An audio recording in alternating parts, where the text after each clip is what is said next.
Hello, everybody. Welcome to the 150th episode of Real Hawk Talk. Feels good to say that.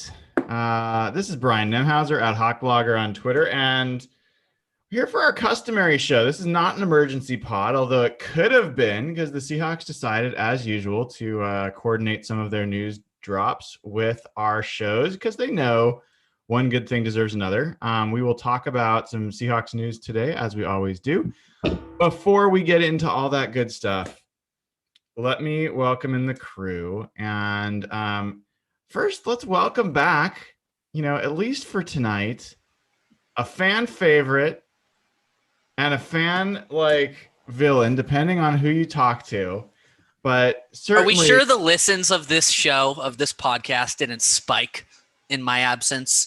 Or are we sure about that? You're in marketing, right? So about segmentation, right? There's very likely segments that spiked, and I can also tell you there's almost certainly segments that dropped. A lot of people asking about you, Evan, last two episodes, wanting to know, how you're doing, what's going on, what you think of all the Seahawks news. So we will be happy to catch up with you a little bit. At Evan in SEA, good to see you, dude. Next, there's been in our little Foursquare, Hollywood Square style show, there's always been one who just needed to do her own thing. Like she had her own brand, she comes with a lot of credibility, and she wasn't quite sure she was ready to truly affiliate herself with this crew. And tonight, Dayna O'Gorman at Dayna OG is flashing the Real Hawk Talk background. We are so excited to have you in all forms with the team. How are you doing, Dayna? I am good. New computer and all. So now I can finally match everybody else, not stick out like a sore thumb anymore. But I'm glad Evan's here. I got so many people saying, hey, Dayna, can you ask Evan? Hey, Dayna, what does Evan think? It's like, that actually makes me feel really wanted. So that makes me feel special. I'm going to take that. I'm going to receive that compliment. Totally true. I will send you all the tweets of people telling me to talk to you. So I'm glad that he's back. And of course, I'm glad with the news today, but we'll get to that. I will tell you the chat is full of Evan love. Yes, Evan's back. Just for tonight. I think I'm going to stay off Twitter for a little bit longer. But yeah. And then also got someone who's equally excited about Dayna having her background. So they're a very invested Real Hawk Talk watchers, and we love all of you for being here. Appreciate you showing up. Last but certainly not least, our Canadian flavor, Jeff Simmons at Real Jeff Simmons on Twitter. How you doing, buddy? I'm good, man. I was talking to Paul Gallant today. I was on his little podcast, and he brought up that, we were talking about the show where we started. It's crazy that we're at 150 now. So we've been powering through these shows lately because the Seahawks offseason has been pretty nuts.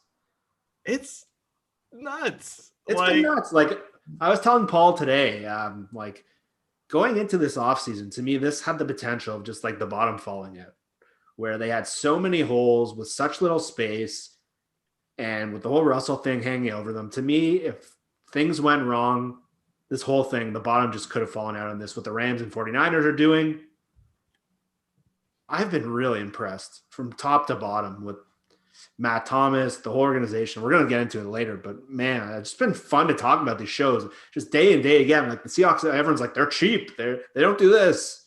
Almost every day we're getting news now. It's pretty incredible. Dayna, I know you're used to the unbridled optimism of this crew, all positive. Always. Is it too much for you? All this positivity? No, I got a warning. I don't know if you guys remember that in our chat, but right after the Super Bowl, I was told, and I can't even remember who told me, they said, Dayna, don't you worry. The offseason is coming, and we are all told, everyone's like, we're all so different during the offseason. And then free agency hit, and you guys were all like, it was so grumpy. I'm like, when does that fun start? But honestly, I think it has been a lot of fun. I like to see smiles on your faces. Even Nathan has very little to complain about, which is huge, right? So it's been fun. I actually kind of like that Seattle has played the slow game in free agency. I think it's been a little more fun. I know it wasn't, the big splashes and the thing that people get those first couple of days, but it's true. Every day we get a little nugget every single day. So it's given us something to kind of really focus on and be excited about.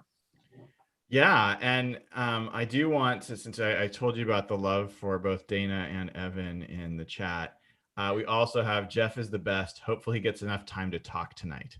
People have been telling me that a lot lately. Folks, he's Canadian. He like the chances that he's going to speak up, like we have to move the border for him to feel comfortable, like stepping up into this. So, yes, we will make sure that Jeff talks. I've been on a couple one-on-one shows lately, and I've been very opinionated and louder, and everyone's like, well, why aren't you like that normally? I'm like, well, last time I was on here, Evan was screaming at me for 14 minutes. And I don't know, it's harder when there's four of us. I like hearing people talk. Is that bad? No, it's not bad at all. And it's great to have everyone's points of view covered here. Evan, I don't know if you've had a chance to hear much about the Tyler Lockett extension. Yeah, fill me in on I know it's like 17 something per year. It sounds like I may be off, but it sounds like it's an addition to the current year that he has on his contract, right? So through 25, I think is what it is now. Got it. Okay, so 2021 was the last year of his deal, his current deal, and then 4 years on top of that. Do we know anything else at all? There's no void years. It's a true 4-year extension that's tacked onto this one remaining year. So he's under contract through 2025. Yeah. They've been doing a lot of void years, so that's, I think, of note. And for those keeping track at home, that it will expected to drop his 2021 cap number from 14.95 million to 7 million as part of this deal. So that makes me think the signing bonus is like right in that $25 million mark, because so they dropped his cap hit from 14 to 7. So that's a total of 5 years. It's basically a 5-year new contract that he signed. $25 million signing bonus, $5 million per year. So where does that $7 million come from in 2021? You got to think it's like the minimum vet base salary for his age. And, what's the word? It's like tenured seasons or something. So it could very easily be like a $25 million signing bonus and, like a $2 million base salary for 2021 to get that 7 million number for this year. Yeah. So does anybody off the top know where this puts the Seahawks in terms of cap space? Has anyone done the math yet? I think Derek looked at it in our chat, and I think it was a little confusing. It was like they were before the Lockett extension and before they were counting Dunlap and Al Woods, they were like minus 1.8 million or something is what he said. And so with Tyler, it brought it up to like 6 million or right at 7 million, but they hadn't counted Dunlap or Woods yet. So I think that we don't quite have those exact numbers yet. So the question I have is, did we get like the contract structures of Dunlap and Hyder? Because if we don't, Hyder, we did. We did. Hyder, we did. Dunlap yet. Okay. Gabe Jackson, there's been reports on, but I don't know if we've seen. I thought they were all around like $3 million cap hit this year. Oh Hyder's was under 2 million. Hyder's is, I think he qualifies for the salary cap benefit thing for veterans. Yeah. He's a $1.1 million cap hit this year. Insane. For 8.5 sacks last year. Insane. It's really hard. I was telling Brian this just before the show began. It's really hard not to be completely impressed and ecstatic with the way things have gone the past 2 weeks. And the one thing I want to call out, and I won't go too far into this rabbit hole, is their use of void years is it's a bigger, I feel like it's a bigger story than it currently is being made out to be. The way the Seahawks do business is they are very rigid. They stick to their plan. If a player is not, gets more in free agency than the number internally that they've pegged for him, then, he's going to leave. They don't typically do super creative things from a cap perspective. They hate restructuring contracts. The only 2 contract restructures I can think of in the past decade under this regime are Doug Baldwin once, where they did a little bit of money, and I think Marshawn Lynch, they, brought like $500K over from a future year into a current year. The Seahawks have done this void maneuvering a total of 0 times before this offseason in the past 9 years, whatever it's been, 10 years, 9 years, a total of 0 times until this offseason when they've done it. I haven't been following how many times, like 4, 5, 6, 7. Like, this is a clear change in behavior.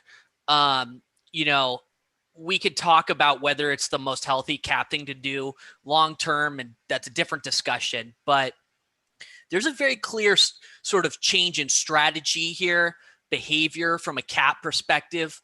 This is notable. This is what do you think it means? Like, what is your takeaway from it? Like, you totally right. New thing. What's your interpretation about why? Why are they doing it? I think it's 2 things. I think they think their window is the next 2 to 3 years. And they don't know what this team is going to look like in 2 to 3 years.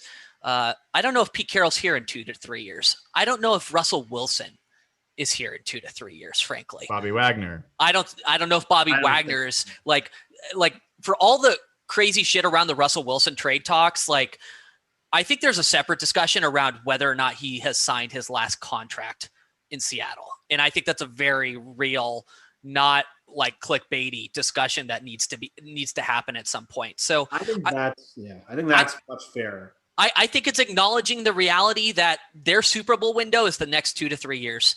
And we don't know. There are absolutely 0 assurances beyond even really 2 years.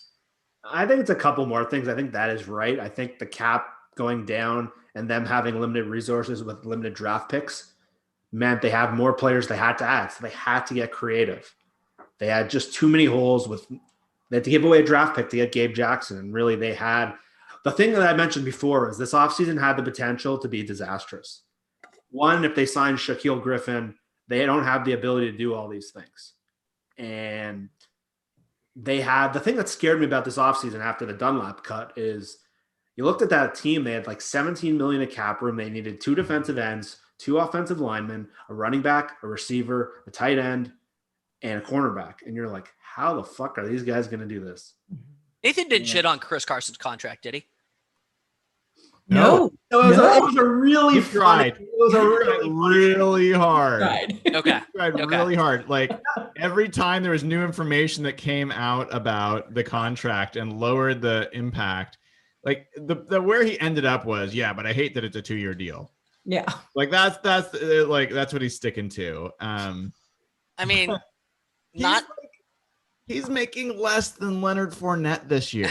I mean, like, the Seahawks could easily, and they could easily cut him next year. Right. Like, they are in no way committed to him beyond year 1. Oh, it's like when we were all saying, oh my God, the worst thing they could do would be to sign Chris Carson. We were all talking about them signing him for like 8 to, maybe even 10 million. Like, not 3. Like, that's an easy call. Like, that's a pretty easy call. So yeah. Sorry, go ahead, Jeff. Well, I was going to say a couple things. So it's weird because when I talk to you guys, I get the same idea. We're all seem to be on the same page with this. I was talking to a buddy in Toronto. He claims he listens to our show. I don't know if I believe him. He's a radio host in Toronto. He's like a pretty big, he's sports radio brain. So he's got a lot of takes. And he texted me the other day, like after the Niners made this trade, just being like, but the Seahawks have had the worst offseason in the NFL. And I was just like, what? Like, And he just went on to talk about how like they've added no impact players. They're the same team as last year. The third best team in the division. Like, I don't know if there's takes are going around out there. And then I'm like, well, they've added this guy, this guy, this guy. And like, I went through every contract. It's like, none of those players are good. And I was just like, are these takes actually happening right now? He's not. They alone. are. Dayna, go ahead. Yeah. Yeah, they are. So I because I have such an interesting mix on my Twitter, especially in the and the NFC West. So it's interesting. The Rams fans think they have won. They have this division locked down. There's no question in their mind. Matt Stafford is the savior. He is going to take them to the Super Bowl. No question. I love that energy. I say good for them. And we just move on to the next conversation. Because then you go to the Arizona Cardinal fans and they're like, oh, JJ Watt and this and that person and all the people we've added. We are going to be kings of this division. And then you get San Francisco people coming in and they're like, oh no, we're getting a rookie quarterback. It's going to be a whole, a new feeling, a new era. That's what it is. The new era in San Francisco. And so when I start to look outside, there's not a lot of people talking about Seattle. What they do talk about, even Mike Sando just did this the other day, is, well, where's Russell Wilson going to go next year? Since it didn't happen this year, all they can keep bringing up in Seattle is the fact that, Russell Wilson is halfway out the door and that's it. They haven't really talked about anything else. The only thing I've seen really discussed at all is bringing Dunlap back. I think most people saw that as a really good thing. But outside of the fan base, if you look at the 4 teams in the division, Seattle is not the team they're talking about. And actually, I am totally okay with that. I don't mind that at all. Yeah, I think it's fair even if you think they're the third best team in the division right now. But to me, if you look at the context of their offseason, to me, it has to be looked at a different scale. To me, the whole offseason was they had super limited resources with a ton of needs. After cutting Dunlap, their roster looked kind of bleak. Mm-hmm. And the fact that they were able to fit in all of these contracts, and you have to look at each one. Like Gabe Jackson for $4 million. So we were all like, shit, they missed on Zeitler. I think Gabe ends up almost half of Zeitler. Like, I don't know where Zeitler ended up cap-wise. You look at that. Chris Carson's cap hit is not much different than Carlos Hyde. I just looked up Carlos Hyde. Remind me what the Jackson contract ended up being. I think Bob and Mike Duger said it. The hit is just over $4 million. Mm-hmm. Do they know the contract though? Because no. I don't think we know yet. No, I think we know that he had 2 years left. The 2 years have been replaced with new money, and the third year was added. No void years. Right. Well, and then you look at Carson. Carson, $2.5 million. Like, we were all terrified of that Carson signing. And he's being paid less than Rashad Penny. But I think we need to make it clear we were only afraid of the Chris Carson signing because of the dollar sign we thought would be attached to it. That's what I'm kind of saying. Like, yeah, Gerald Everett, like Jonnu Smith went for like $11 million. And yes, Jonnu Smith is definitely a better player than Gerald Everett. But Gerald Everett's stats, if you look at him and Jonnu Smith's stats last year, they're not that different. And I would rather, everything being equal, have Jonnu Smith. But in terms of value, like, these are good signings with upside. Like, I don't see any downside in these moves. I've seen this come up as well, and it's just total horseshit. So let me tell you a bunch of reasons why. First of all, any team that makes big splash signings in free agency sucked last year and likely will suck afterwards. Like, there are so few big splash signings that ever end up returning on investment. In fact, if anything, I would say there's more than a 50% chance that you deeply regret a big splash signing from something else that you need to do or wish you could do. So, like, one of the best things, this is what a lot of people don't get, one of the best, like, hallmarks of a good free agency is not overspending on guys and letting guys walk that are commanded. Like, that's a huge thing. You talked about Shaquille Griffin, like, that was huge. They could have overspent on all sorts of guys and they didn't do it. So I think that's a big deal. Then the other piece is everyone like focuses on flash moves with the other teams, but they're not focusing on who they're losing. So like the Rams lost what I would say is either the best safety in football or close to the best safety in football in John Johnson. They lost Troy Hill, who was one of the best slot corners in the NFL last year. They lost their center. They lost Morgan Fox. They lost Josh Reynolds. They lost Gerald Everett. Like, there's not a single player the Seahawks have lost that you could say Shaquille Griffin. I feel like they've replaced anyone that they've lost with at least a player that has the potential to be similar to that player. There's not a clear, like, downgrade in talent at one of those positions from my perspective. And this is the other thing. The Seahawks were the best offense in the division last year, and it wasn't close. Even when they were struggling, they were still the best offense in the division. Mm-hmm. They got better. There's no way you can say they haven't got better. And I still think they're going to add a third receiver. And so, I'm still hoping that they draft a center. And if they do, like, offense has everything. And they got a new offensive coordinator, which also isn't a free agency move. But if they had just had a better offensive coordinator last year, who knows how much better they would have been just last year. So, like, the Seahawks offense is, like, already good and has every reason to believe they should be better. And we're already the best in the division. Their defense by the end of last year was the second best in the division. The way they were performing, they were the second best defense in the division. And I think the question there is, did the defense get better? And I don't think we know that for sure yet. Like, they were a mess at cornerback to start the year. DJ Reed, I think we feel good about. I feel really good about Ahkello Witherspoon. I feel good about what Marquise Blair can look like coming back, right? So, like, there's a few people, Ugo Mott, like, there's guys in there. I think the defensive line is better than it was last year. They have considerably more pass rushers. Jeff, you and I went through this last time. They have like 6 pass rushers. It's a good chance Benson Mayo won't even make the roster. Right. They're doing to the pass rush this year what we wish they did last year. Exactly. like just a year late, but we'll take it. If I'm being like super, super critical, I would say, okay, linebacker. I don't want Cody Barton starting. Like, figure that out somehow. But even there, I would rather them sign a wide receiver 3 like Golden Tate than sign KJ Wright. If it one or the other, and I want to know from each of you, one or the other, KJ Wright or Golden Tate. You can pick a different receiver if you want that's out there, but which would you be happier to hear the Seahawks signed? And Dayna, I'm going to start with you. KJ.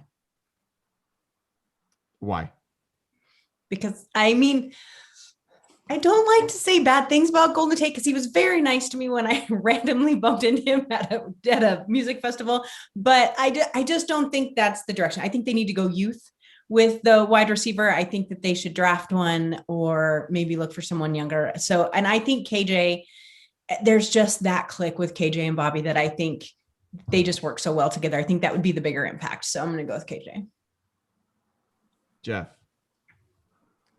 It's a complicated question because I think KJ is a far better player at this point than Golden Tate is. I don't think it's close. But I'm going to go Golden Tate because I think it would alleviate one of my biggest fears with this team right now, which is Antonio Brown. Fair. That's fair. The longer he sits out there and Tampa starts moving in different directions, the more I think this might happen.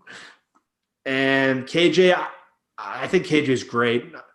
It depends on the price, obviously, but I think it would still cost quite a bit to sign him. I don't think Golden Tate would cost much at all.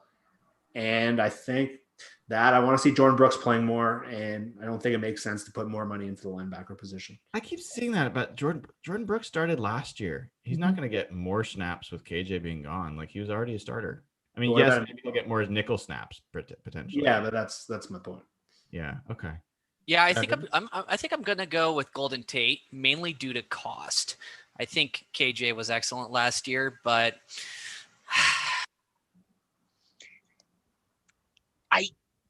KJ is it's tough because he played so well last year and he had like the best year of his career.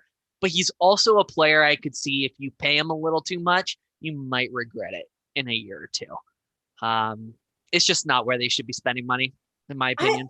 Do you think they would have to pay him so much? I would think that if someone was going to pay him more than what, Seattle has given him an offer and said, here, this is what we're willing to pay you. Let us know if we're coming back, And so if another team had done that, wouldn't he already be signed? That's what I'm starting to wonder.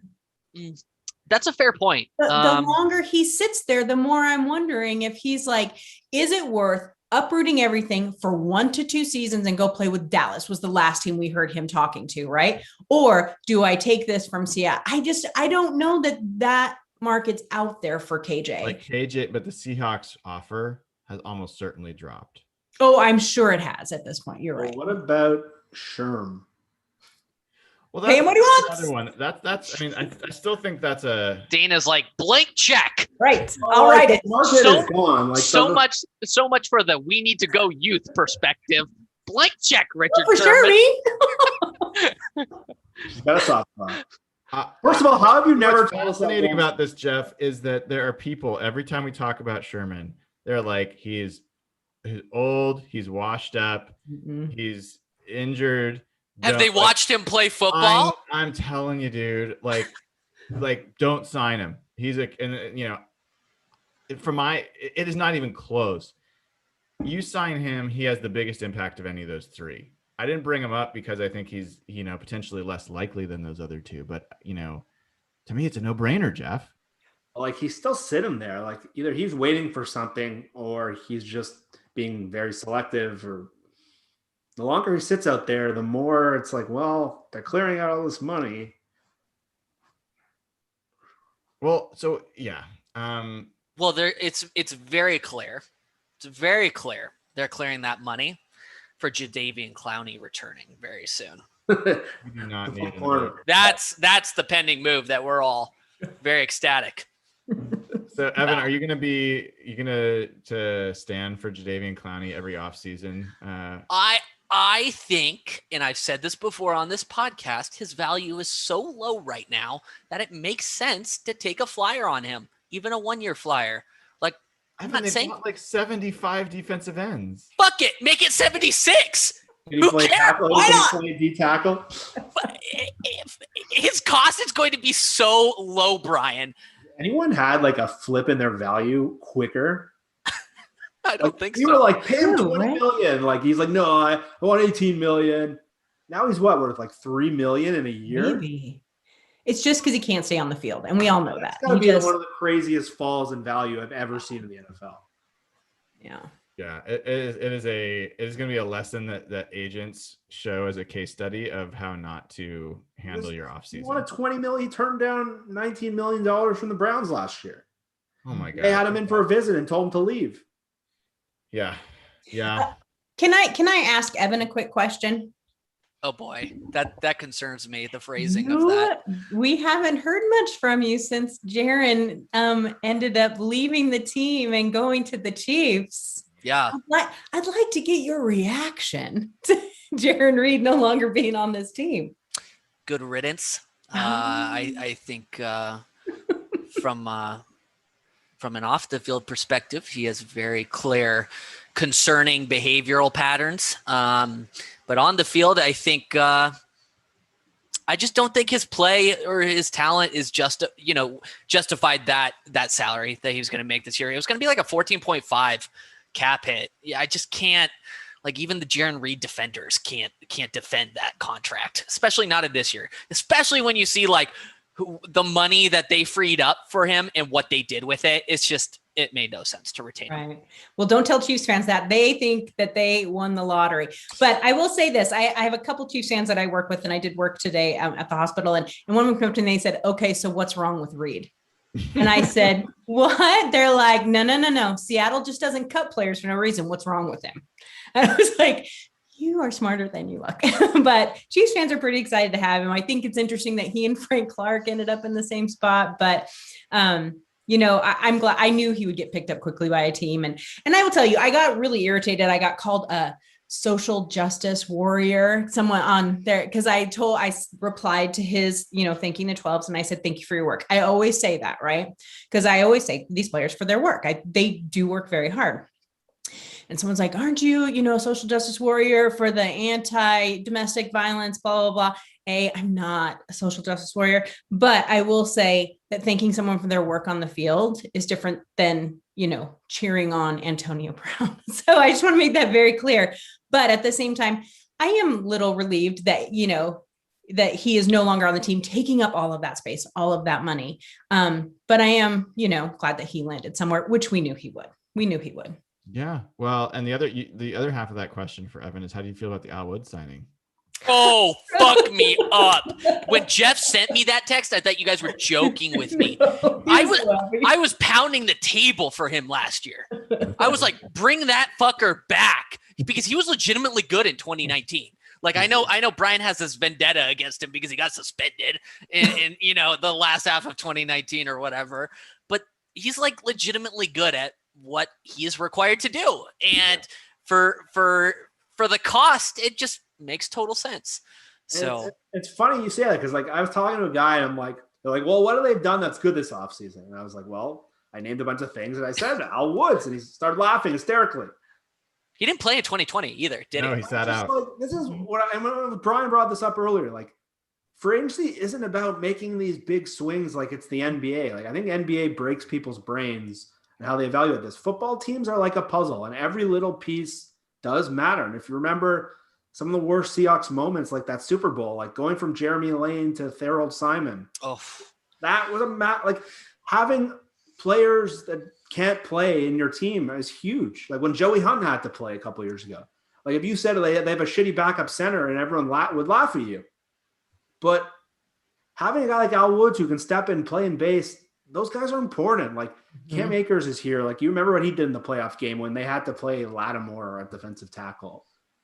Having a guy like Al Woods, these things do matter in football. And like every little piece, it's like a Jenga board. You take one thing out and it can collapse quickly. So like these are kind of signings that add up. It is, and it also allows you to narrow the focus of other players. So people are talking about LJ Collier is going to start at 3 tech now. And I'm like, no, I don't think so. He's not a base 3 tech, but he did show promise as a pass rush rotational 3 tech. And so now he can just be that. And because you've got 3 guys in Al Woods, Poona Ford, and Ryan Monet who can play the middle and stuff the run like as necessary. And so the other piece of that move that I think people might be surprised at is Poona Ford started playing 3 tech last year a little bit and did pretty well. And so I think everyone's assuming like Poona is still going to be the nose and they're going to have someone else play 3 tech. I think it might be the other way around. I think you might have like a Monet be the nose and someone like Poona at 3 tech. And Poona had a good year last year. He had a really good year, and he might be ready to take the next step and put it all together next year. We don't know. That'd be his 3rd year. I think, yeah, 3rd. Yeah. So look, I mean, I'm not blind. I don't know about you guys. I look around the division and I'm like, yep, Rams improved with their quarterback by a huge margin. And that's a huge part of any team. They've still got the best player in the division, I would say, in Aaron Donald, because I think Aaron Donald is the best player in the NFL. And they still have those great cornerbacks. So like their defense is going to be good, although I don't think it's going to be as good as it was before.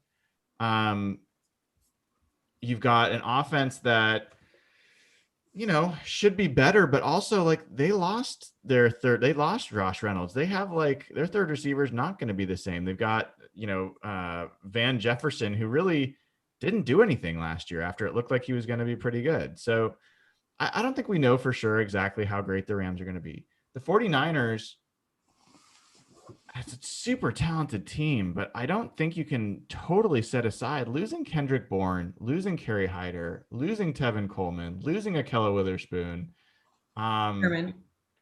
losing Richard Sherman, losing CJ Beathard. Like, let's be honest. But I mean, those are some decent players. And to your point, Jeff, they might be not all like the frontline guys, but a lot of those played pretty important roles for that 49er team. And now you're talking about like Mohamed Sanu as your 3rd receiver. It's a little different than Kendrick Bourne. So like, anyway, and you still got Jimmy G, someone said online, Jimmy G string at quarterback. So, even with this trade, like now we know that the 1st round pick probably won't even play this year. And if he does, he's going to be a rookie quarterback. So I don't know. I'm just not as far as Arizona goes, I still just, that JJ Watt move is one of the worst of the offseason as far as I'm concerned. For the price they paid, I mean, I think they've got to be thinking like, what the hell did we do? They've made some decent moves, but I don't know. I'm not quaking in my boots looking around the division saying, oh my gosh, the Seahawks got totally overrun. Am I crazy or am I like totally homering this? Or what are you guys seeing? No, I think that you're pretty dead on. I think one thing that people forget, or maybe they're newer fans, I don't know, but that Super Bowl run, that Seattle, when they won, they went back to back. The key to that entire group, if you go back and look at that roster, was depth. Holy crap. They had so much depth. Someone got hurt, they could step in. You could move around, move everybody here, rotate players. And that was truly one of the major keys to their success, obviously, right? But I think when you look at teams who spend a lot in free agency or make all kinds of moves in free agency, it's oftentimes, I don't want to say out of desperation, but out of trying to capture lightning in a bottle, right? Like right now, this is what we need. And I'm not saying that the players that all those teams have picked up won't make an impact. They will. A lot of them were impact players. But a lot of times it's the teams, as much as no one wants to be compared to Green Bay, that's a perfect example, over the years. The Patriots until this year, those teams who are perennial, constantly there, always kind of in the mix, don't traditionally make huge moves in free agency. And so I think that is something that as Seahawks fans, even though I read all over online, Seahawks fans are going to talk themselves into this. They're going to think that this is a good thing. But at the same time, I think that's one thing that Seahawks fans can really kind of take to heart is that they didn't need to make huge giant moves. They needed to fill holes with good quality players. And that's what they've done. Let the other people waste their money and make splash. That's fine. What we were looking for here is depth and those key few pieces that were missing. And I think they did it. I think you got to look at it in two different ways. I think in the context of what they had available, and I keep saying this, they had very limited resources and a lot of roster holes they had to fill. So in the context of their offseason, I think they did as well as they could have. I really do. And you have to isolate the moves like that. You can't just say, where are they compared to everyone else? I think if you look at the NFL, or they look at the NFL in whole, and Dayna kind of touched on this, the hardest thing in the salary cap era is going from good to great. And what happens is a lot of teams will have these rookie contracts with quarterbacks, and they stack the rest of their roster, and then they get great again.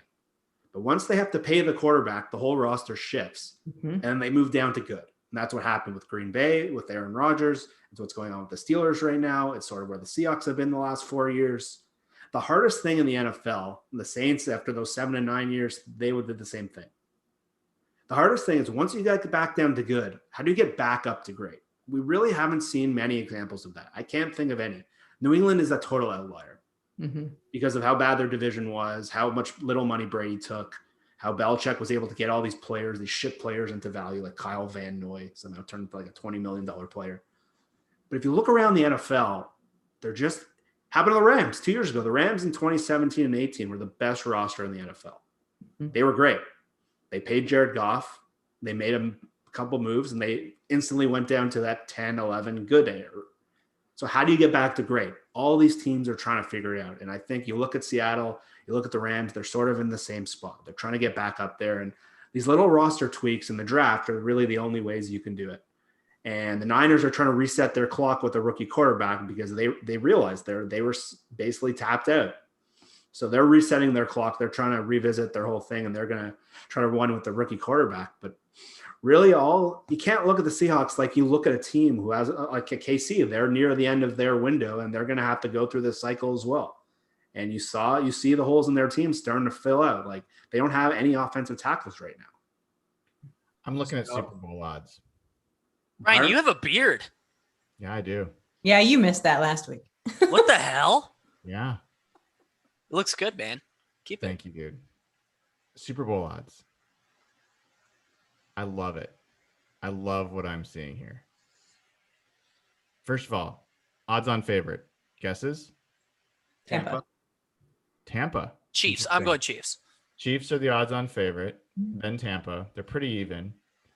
Then a pretty big drop to Green Bay.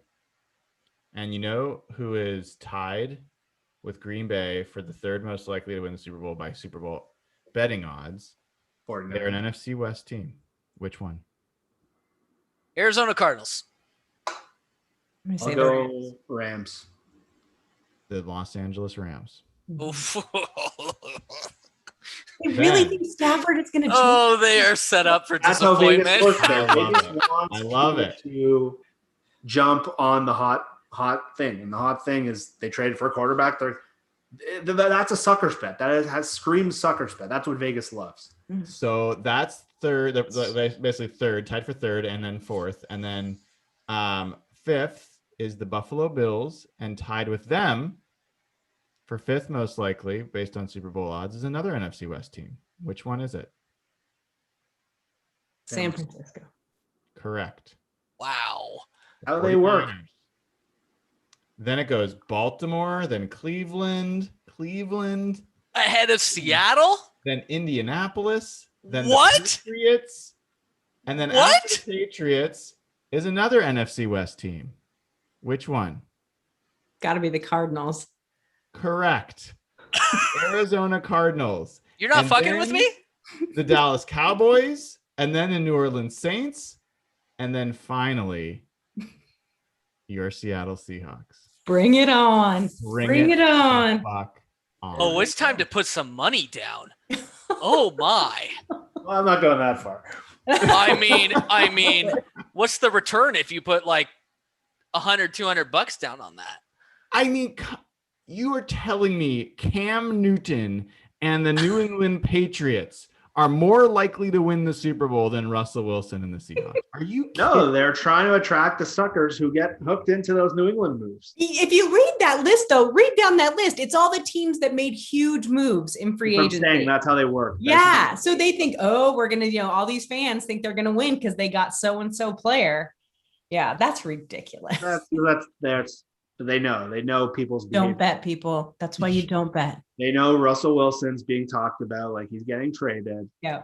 So we're gonna. Well, we now have the new like Jacksonvilles of the NFL, and like the whipping boy, which is apparently the Lions and the Texans. Mhm. I mean, can we spend just a second? I don't want to go too deep on it. This Deshaun Watson thing, like Crazy. I have not followed it closely. I saw there's an SI article I want to read where Did you read that? I did not. Can you give us a little bit of what was in it, or is it not safe for pod? It's very graphic. Okay. Very bad news. So one of the masseuses on record gave her. So she was she did not do a lawsuit, but she gave a on record history of her when she gave Deshaun Watson a massage. And it was full of details.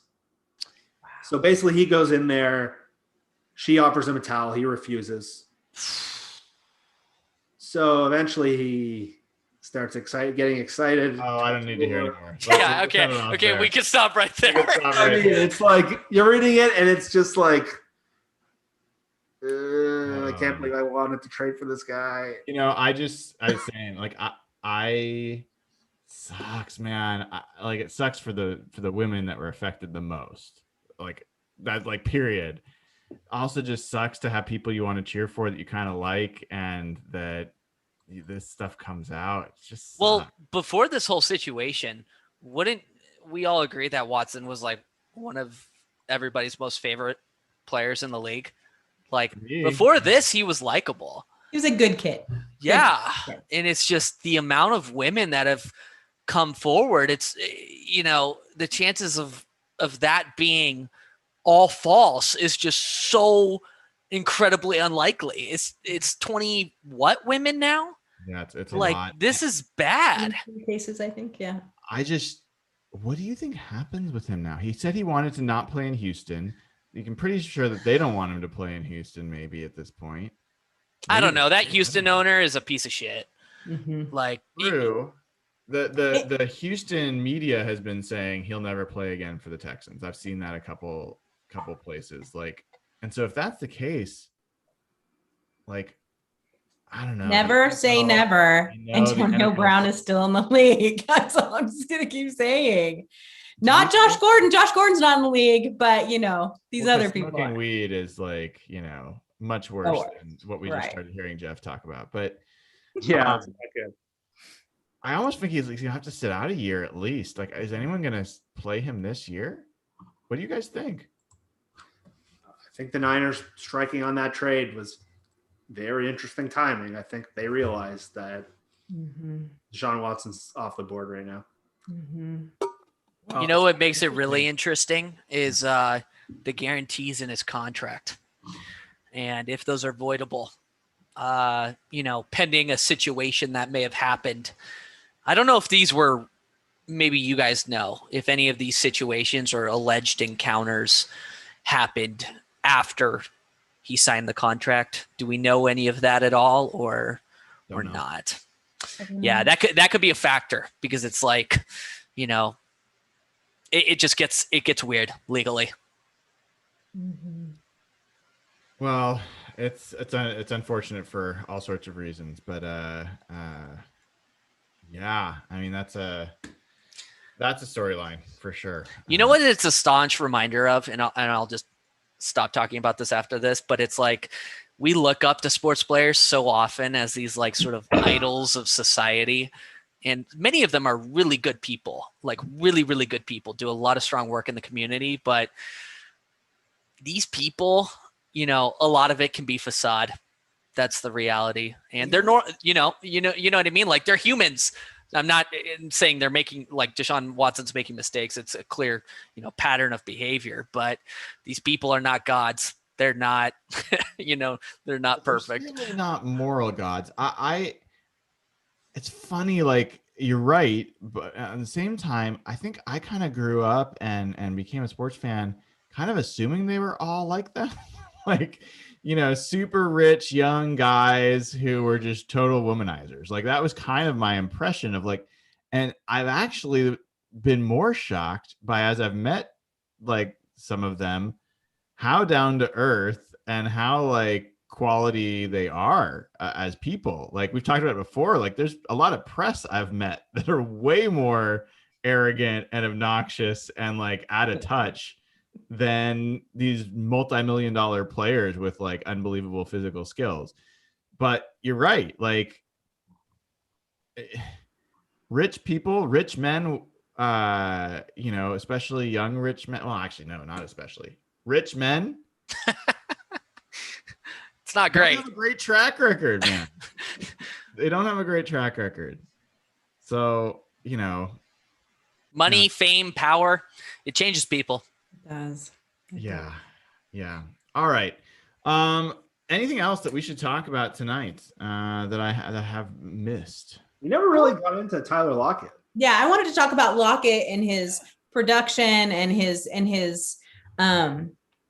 his contract, which I know we don't know super details about, but I was reading online a little bit about some people who were really not happy that this happened, that they really seem to think that Tyler Lockett was on his way out via trade, or they were going to cut him or do something. And I know we talked last week, and Evan, you weren't here, but we talked last week about how they really couldn't. They didn't even have a third wide receiver, let alone get rid of their second one, So, but I think that I was a little surprised, and I don't know if you guys saw that, but just a little hints of backlash a little bit about this, and instantly they're like, well, they'll cut him after 2 years, and like they were already like down the road getting rid of him. And I went and looked at his stats. Why in God's name would you want to get rid of this kid? Why wouldn't you just be so thrilled that he's still on the team? He plays a very specific role in this offense and for Russell Wilson, and he does it at an insanely high level. And I think much like some other players that we've seen leave and haven't done as well on other teams, it's because sometimes that chemistry with Russell, especially with his receivers, is real unique. And I just think Tyler has that in spades. So I am thrilled that he ended up getting this extension. And I think he was worth every dime. I know others don't, and they're pushing it down the way and all that other stuff. But I think this was a great move from Seattle. I know it's one of the quietest record-breaking seasons in Seahawks history. Yeah.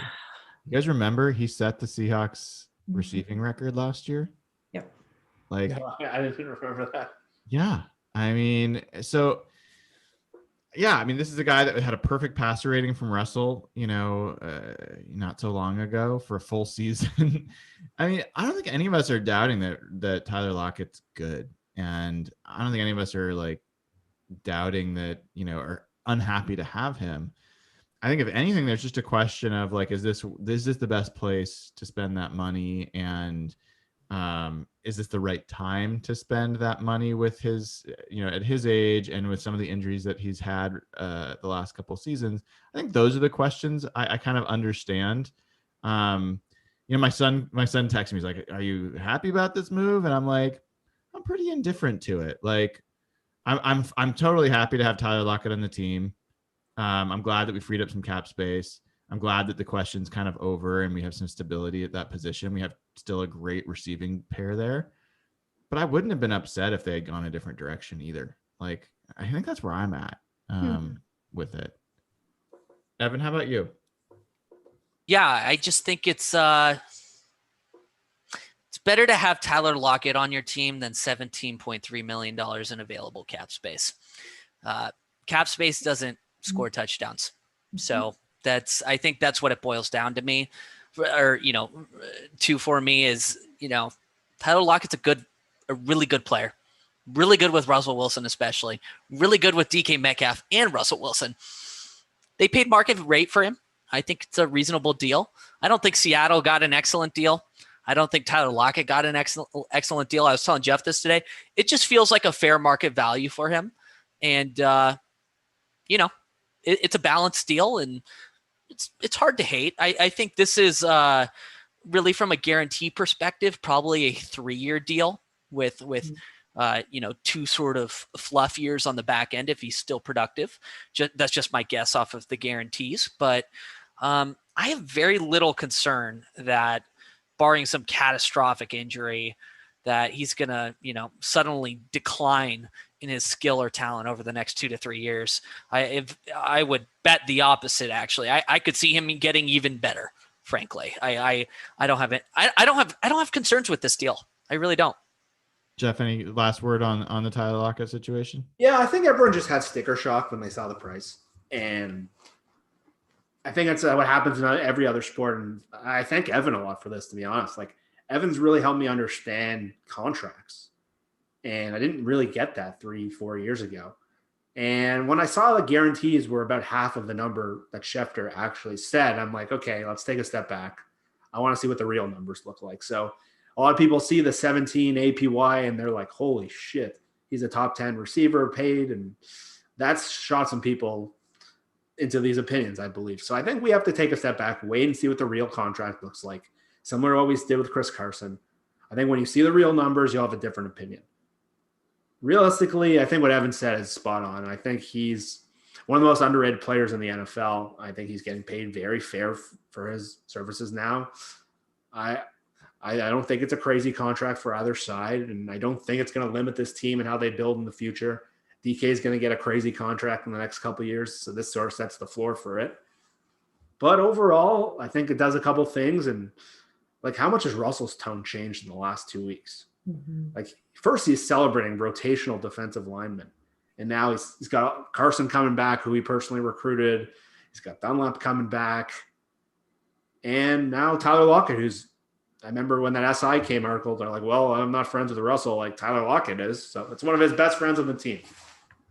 To give you additional perspective, just piggybacking on what Jeff said, Robert Woods and Brandon Cooks both make in the same ballpark within $1 million of what Tyler Lockett will on this new deal. Are you telling me you wouldn't prefer Tyler Lockett compared to those players? That's exactly who we have compared him to. I'm just saying, like, to your point, it's a fair market deal, and that's about the kind of player he is.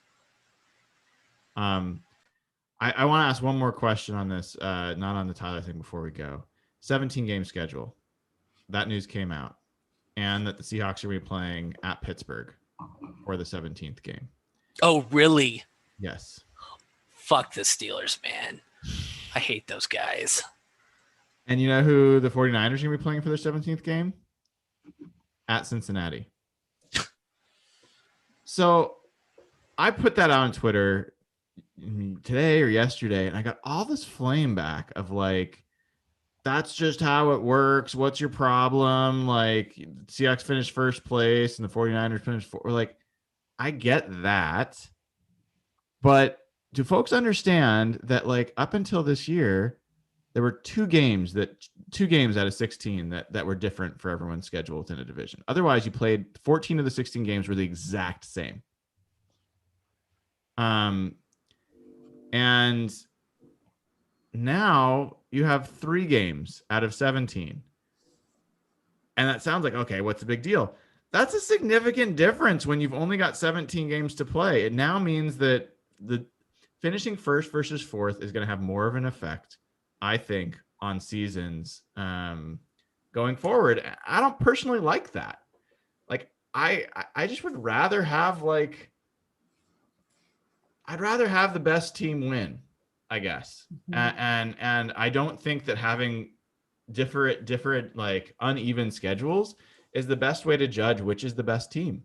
And so I was okay with 2 out of 16. I just don't like the third one adding back in, like, especially when you're in the toughest division in football. Like, that just bugs me. So that's my take on the whole thing. I'm personally not at all excited about a 17th game. I don't really care, but I don't like that it's going to ruin all the records.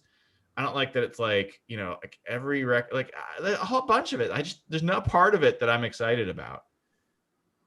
Are you guys, like, where are you at in the 17th game and this whole thing? You know, Jeff, you have any takes on this?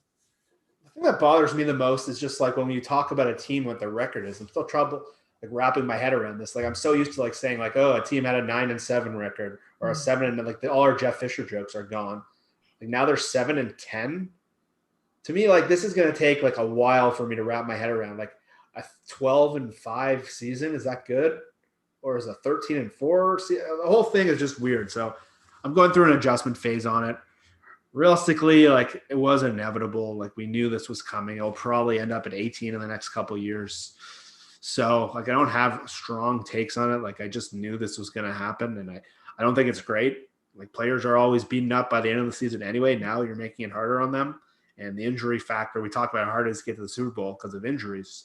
This only makes it harder. But, yeah. Go ahead. Sorry, I cut you off. Really, like, that's my opinion. Like, I don't love it, but unfortunately, it just was inevitable, especially after the cap year. You knew they were going to try to find ways to make more money. Yeah, I do have a take on this. This is horrible. This is an extra week of Seahawks-related therapy that we all have to attend, an extra week of Seahawks-related trauma that we have to endure. This is bad. Like, the Seahawks are exhausting as it is. An extra week of them?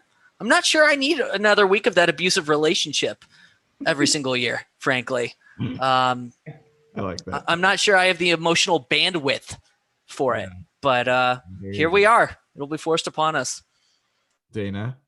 So I have 2 points. The first is I posted this on Twitter today, but at the 2020 Pro Bowl, I asked, was my, because really when you do the Pro Bowl scrum, you only get one question. And so this was the question I asked.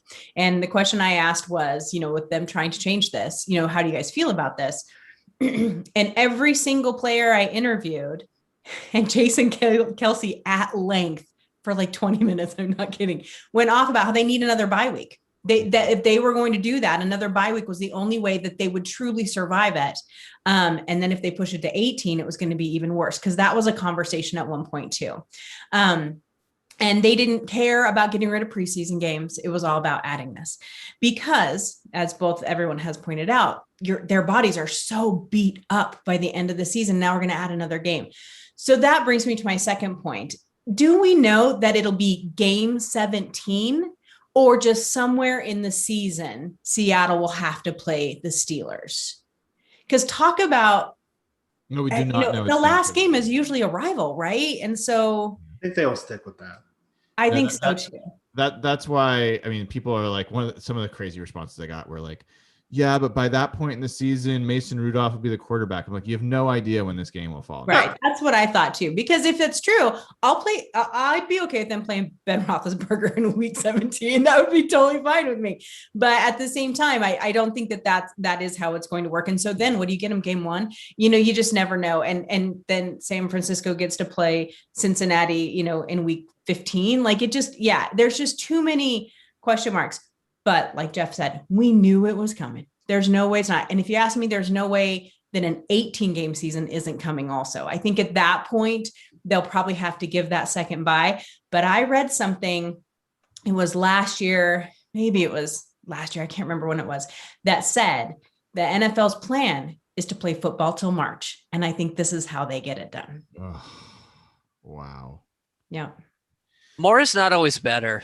I agree. No, I agree. I felt that way about like games during the week. Like Monday Night Football used to really mean something. And I sound like an old man. I am an old man. No, like, I'm with you on this, Brian, 100%. Like it just when it's just on all the time. I love football, so I don't hate it, but it just ends up being, especially when it's on Saturday and Thursday and Monday and Sunday. Like it's too much. It just, I don't know. It's just Monday Night Football used to be really special. Not at all anymore. Like, I don't know anyone that has Monday Night Football parties anymore. Like, it's not a thing. Oh, kind of like the worst broadcast crew of all of them. Well, that's true too. A couple other things. We'll wrap up here. We won't get into it tonight. There was some Quentin Dunbar news. Somebody was very eager for us all to know about it. That Quentin basically DM'd everyone on the show. That Quentin Dunbar's Instagram account was talking about that he has been having conversations with the Seahawks, and we'll see if that turns into anything. Apparently, there's other teams pursuing him. And then really the last thing, I'm going to say this every week until it's either it happens or it's no longer an option. The idea of Richard Sherman and Jamal Adams on the same defense. It just makes me giddy. Oh and Jadeveon Clowney. They've opened up $12 million this week. Yeah. Yeah. That would be the best of the emergency pod. Has Geno Atkins signed anywhere? No, he's still out there. Interesting. Yeah. Either is Geno Smith. Oh, the Seahawks don't have a backup quarterback on the roster, do they? I don't think they do. They do not. They don't. I think Alex Magoo punched someone in the face. Oh, I saw that in a bar fight. Yeah. Idiot. Nathan's pet project. It was most likely Nathan that he punched because he did not leave him alone asking for an autograph. Jesus. Oh, Nathan might win that fight. Yeah, Nathan's a big dude. When I saw Nathan when I came out to visit you guys, like he looked like a left tackle. Like I was surprised. Yeah, he's a big dude. He's a big Viking. Hey, if you haven't already, please click the like button, give the video a like, and click subscribe and the little bell icon, because as we've shown, Seahawks news comes at all times and all days and all nights during the offseason, and we've done a bunch of emergency pods. If you're subscribed and you're clicking the bell, you get notified, so as soon as we go live and are ready for the show. Go over to patreon.com/hawkblogger, sign up there. We've been getting a bunch of signups. Still do not have new information about when the Ben's Fund fundraiser will be this year, but we'll keep people informed. Now is a great time to join. And I will say I have done a test run of this application, this online application for how to do our happy hour with the patrons. And I think it's going to be a blast. Oh, we're doing that. Yes. I'm so excited about that. We're going to do it. I'm going to have to pay a little money for it to happen, but it's worth it.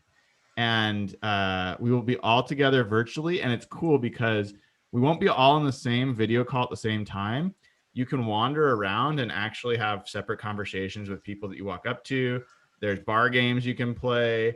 Like, it's a whole deal. It's a whole vibe. So it's fun. In fact, I've been doing it with my team at work. We like work in the office virtually together. It's kind of cool. So what SaaS company had this idea? It was I will give them a plug because it's pretty cool. It's called gather.town. Okay. Wants to take a look. Cool little idea. And we will be doing that with patrons. So sign up. We'll find out the right time to do it, and looking forward to having people there. So until then, folks, have a wonderful evening, wonderful rest of the week. And Evan, thanks for coming back, dude. It was fun to have you tonight. Hope to see you soon. Enjoy your mental health reprieve. We will destroy it soon enough.